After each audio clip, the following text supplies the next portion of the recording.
Kuasa hukum terpidana kasus pembunuhan Vina dan Eki telah melaporkan Ibtu Rudiana ke Bareskrim Mabes Polri. Laporan tersebut berkaitan dengan dugaan tindak kekerasan saat proses penanganan kasus pembunuhan Vina dan Eki 8 tahun silam. Sementara itu pemirsa, Kapolri Jenderal Listio Sigit Prabowo menyatakan bahwa pihaknya kini sedang mendalami laporan yang masuk terkait dengan kasus Vina.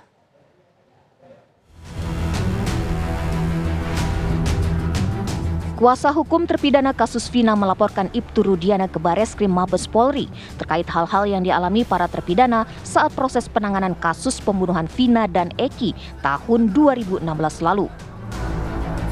Kuasa hukum terpidana kasus Vina, Jutek Bongso dan Ruli Panggabean hadir di Mabes Polri Rabu 17 Juli 2024 kemarin bersama orang tua Hadi Saputra, salah satu terpidana kasus Vina, dan pegiat media sosial Dedi Mulyadi.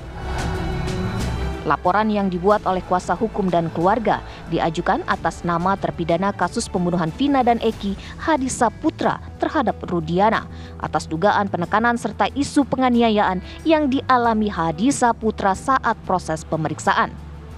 Orang tua Hadi meyakini anaknya tidak bersalah. Kalau kita mah cari yang lurusnya aja, kepengen ya Pak Rudiana segera diproses aja. Karena untuk menegakkan hukum dan keadilan, udah gitu aja. Dan yakin anak Bapak tidak terlibat juga, Pak?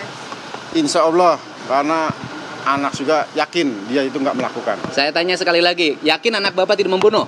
Yakin. Yakin anak Bapak tidak memperkosa? Yakin.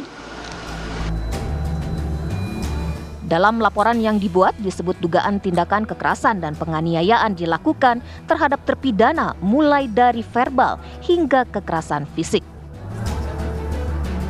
Macam-macam ya bentuk penganiayaan yang dialami oleh klien kami, dari mulai diinjak-injak, kemudian pemukulan, kemudian gembok kepala, dikenakan kepala sampai pecah kepalanya, dan lain sebagainya.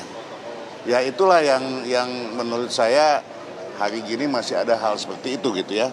Tapi kita lihat nanti, kita uji aja nanti oleh penyidik apakah laporan kami ini bisa dipertanggungjawabkan atau tidak. Sementara itu, Kapolri Jenderal Listio Sigit Prabowo mengungkapkan terkait perkembangan kasus pembunuhan Vina dan Eki, pihaknya kini sedang mendalami laporan yang masuk terkait kasus tersebut. Tentunya Polri menindaklanjuti. Beberapa waktu yang lalu ada laporan di Bareskrim terkait dengan proses perjalanan yang di Jawa Barat, dan saat ini pendalaman sedang kita lakukan, Propam kita turunkan, Irwasum kita turunkan untuk melakukan pendalaman terkait dengan peristiwa yang ada, walaupun sudah terjadi 8 tahun yang lalu ya. Usai pelaporan yang dilakukan kuasa hukum terpidana kasus pembunuhan Vina dan Eki ke Bareskrim Polri, turut diungkapkan kuasa hukum terpidana Hadi Saputra bahwa besar kemungkinan terpidana lainnya juga akan melaporkan orang yang sama atas dugaan tindak kekerasan saat penanganan kasus pembunuhan Vina dan Eki 8 tahun lalu. Tim TV One mengabarkan.